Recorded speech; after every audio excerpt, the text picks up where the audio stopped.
I'm starting to think like people are talking to me like, man, those guys don't win World Series. Like my son's asking me like, hey, kind of like, hey, they never win, Daddy. I'm like, see, but we come from a different era. Like we were but birthed from the era of watching 5 World Series wins. Like, I know, but and I'm just saying, my kids now. I know My son is they about don't even believe us, and he's like, they never win, Daddy, and I'm like, it's crazy. I mean, it wasn't. Let me tell you about a story back in the day. It's called 2009. When they moved from an old stadium to a new one. Yeah. Right. right across the street. And then, like, so wait, I got what behind me here, Mission 27. So that was kind of the reason we wrote that 10 years later was because we all thought closing the old stadium, opening a new one, this team, they're going to win another World Series. And then 2010 happens, 2011, 2012. And it's like, wait, maybe they're not going to win another World Series. And I don't think we appreciated 2009 in the moment. There was so much going on, but we all kind of expected that they were just going to keep winning more World Series. And then they never got back there. And now, 10 years later, then you look back at 2009, it's like, wow, that was really a special year, more special than we gave it credit for, because it's the last time that Jeter, Mariano, Posada, Pettit, those guys were all going to hold the World Series trophy. It's the only time A-Rod was ever going to hold it, and guys like Nick Swisher and stuff. And then just kind of going back into that year was so much fun because, like I said, in the moment, I think we all just said, all right, that's nice, and now go win another one. Or, all right, they'll be back there again next year, right? And then it didn't happen. That team was so clutch. I'll always regret not going to the parade, like actually going to class and then going to football practice and not going to the parade. And I literally said to someone, I'll go next year or the year after. Like, there'll be another parade. And here we are, 2021. Yeah. That was an unexcused call out of work for me. I did go over there to that parade for sure. Happy for that. But, good for you. When you win, you think you always going to win. Like, we'll be back here next year. And honestly, the Yankees are the last team that could say that they we're going to be here next year and we're going to win. The last team that, consecutively won the championship. It's a little crazy, man. 11 years. 11 years later, we're still talking about. You mentioned that parade. I have a very vivid memory because I went down to City Hall to cover that. And I remember being kind of outside City Hall talking to Jeter and just kind of taking a snapshot of that moment in my. We didn't even have iPhones then, I don't think. Like, thinking like, this is cool. This will be cool to come back here in a year or two when they win it again, and then never made it back to City Hall. Crazy. I don't even think I've ever been to City Hall since then. So it's crazy. 2012, I think. Me neither. We were good in 2012. I thought we were going to go far in 2012. But this next World Series is going to be special. Don't bet money on 2012, by the way. They're not going to win. 2012, Jeter's going to break his ankle, and it's all going to go bad, and we're going to go to Detroit and be like, why are we here? Yeah. I remember getting on the plane to go to Detroit and I'm bringing back bad memories for Yankee fans, so I'm going to stop in a minute. But Derek broke his ankle in that game, and then like as you're watching him laying on the infield, it's like, all right, they're done. Like they're not going to come back. I remember thinking, like, do I really have to fly to Detroit to watch this team lose? And of course, that's what happened. Right. Tigers were stacked. Yeah, that was a good Tigers team. It was. You could hear a pin drop. From my house watching TV, you could hear a pin drop in the stadium when Jeter went there. Yeah, that was tough to watch. And because it's Derek, you know that he's going to always be like, nah, I'm fine, buddy. I want to play. And to see him limping off the field, it was like, oh, that's bad. Yeah. He still made the play. He did. Yeah, he did. You got to do what you got to do. Exactly. And at least we had Raul. Raul Ibanez had a huge, wow, yeah.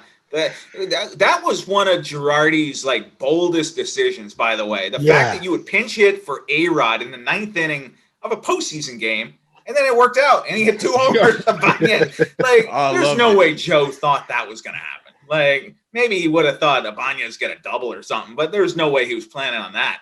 Many times over. Professional hitter. That was fun. I mean, that was really fun. It's crazy, and you bring up these memories, and it just makes me think, man, yeah, you gotta kind of go out there and win another one. Like that would be nice. It's crazy, and I know you got access to a lot of the different players and things like that, and you probably see a side of them that none of us get to see because I feel like the Yankees are so guarded, more guarded than probably other organizations. Maybe they're instructed to be so. I don't know, unless you're Clint Frazier, then I don't know. but what's a guy in, I guess, other than Brett Gardner, because we hear that he's playing tricks on everybody, but what's a guy in the clubhouse that's like, you know, you wouldn't expect to be kind of like a goofball? I know some people were talking about even Tanaka was a guy that was like really playing around with a lot of people, and that's why he'll be missed. But who's another guy that likes to like really play around with a lot of people and probably, I don't want to say like Gardner, but that same kind of cut of that cloth, I guess. Yeah. Gardy is the prankster. He's been for a while. He's a wise ass there. But you know who was actually big this past year, and I get into it in the Bronx Zoom, was Erik Kratz. Like Kratzy was big in that clubhouse, just as far as, you know, talking trash, giving guys the business there, making sure everybody stays loose. Like they did a thing on the bus, and I don't think anybody's reported this, and I haven't said it anywhere else, so you're going to get it first. So they called, they would get on the bus from the hotel to the ballpark when they're on the road, and the guys would start, you know, banging their wrists or their forearms on the rack, like the luggage rack of the bus, and they would kind of start up the beat.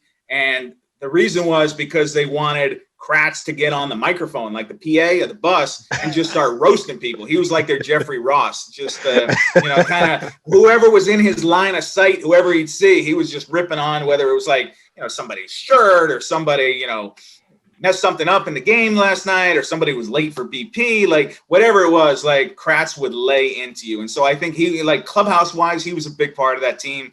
And I've just heard that so many guys loved having him on that team, and he was just kind of happy to be there. And so backup catchers are always the fun ones, right? I guess. Like you go back in history, I loved Romine. I thought Austin Romine was an awesome dude. I loved having him around. And so, backup catchers have a lot of fun. They're usually good dudes. Dope. All that. Yeah, I think I heard Michael King say on Talking Yanks that Erik Kratz was always giving him a hard time and roasting him. And I think he said he had more major league innings pitched than him. Not good ones necessarily, but yeah. I'll miss that knuckleball. I don't know who the next position player will be, who they have to call in. Hopefully we don't have to see too many 14-2 games where Kratz has to come in and pitch. But we enjoyed it. The knuckleball was fun the first time that he came in at Fenway. I think it was Fenway, or whatever the first one is. And then the second one, it was at Fenway. And then the second one was in Buffalo, and that one wasn't as fun. It was kind of because it was like twice in a week. And it was like, all right, I've seen this already. I've seen this show. I don't need to see it again. Nothing was fun in Buffalo for the Yankees. No, they're not. And I heard that the Blue Jays aren't going to play there like this year. Like, so they're going to start the season in Dunedin, I guess, which is down here in Tampa, this area. It's like, okay, I mean, weird, but so figure it out. That's where the Raptors are, the basketball team. Yeah, but they're playing inside. It's right. It's raining every 5 minutes. You know, you got to figure that out. Yeah, it's gonna be tough. That's gonna be tough. Then, I guess the last thing I'll ask you is, you know, because I'm a big content guy, and I just love it when people come out with just different content, even out of their own norm, and then it makes me smile when I see your, you put up your videos of your daughter, and she got Penny's 2 cents. And I watch it, it's whatever. Like I'll watch it, be like, oh wow, that's pretty cool. It's awesome. It. But then when my son's seen it, and he was just like, oh, play it again. And then he's like, oh, is she talking about the Yankees? Like he was like so into it. What about our conversations? And, so that was that's pretty cool. And I just wanted to know like how that started. How'd you get to do that? I know you said, I think you told me before that it's really your wife that kind of created the whole thing. So tell me a little bit. Yeah, more. I'm just the front man. I'm just a beautiful face out front, guys. Like, Connie's doing all that. Like, she is a visionary with that stuff, and so, that was something. Penny has started to show interest in the Yankees, and this is probably the first year where she really kind of started to get baseball. She's 4 years old, so she's learning the game, and we're kind of teaching it to her as this goes along. And so it's been a lot of fun to kind of shoot that. She's a natural on camera. She has fun with it.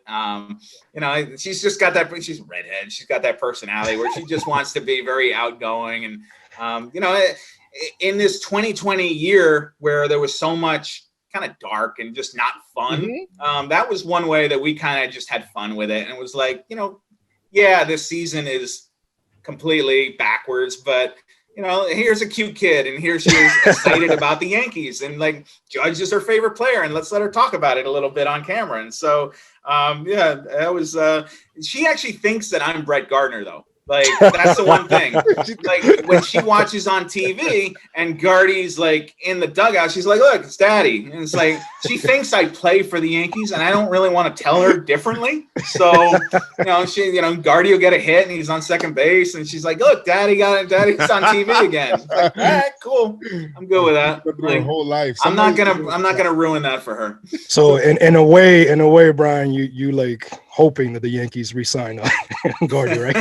Well, I don't want my career to end. Like, I'm living vicariously through Gardy. Right. Yeah, but I do think Gardy will be back. I think awesome. that so much of what he said late in the year, just in terms of not wanting his last games to be in an empty ballpark and never wanting to wear another uniform. Maybe he won't play next year, but I think Gardy wants to play. And so if he plays, I think it's going to be for the Yankees.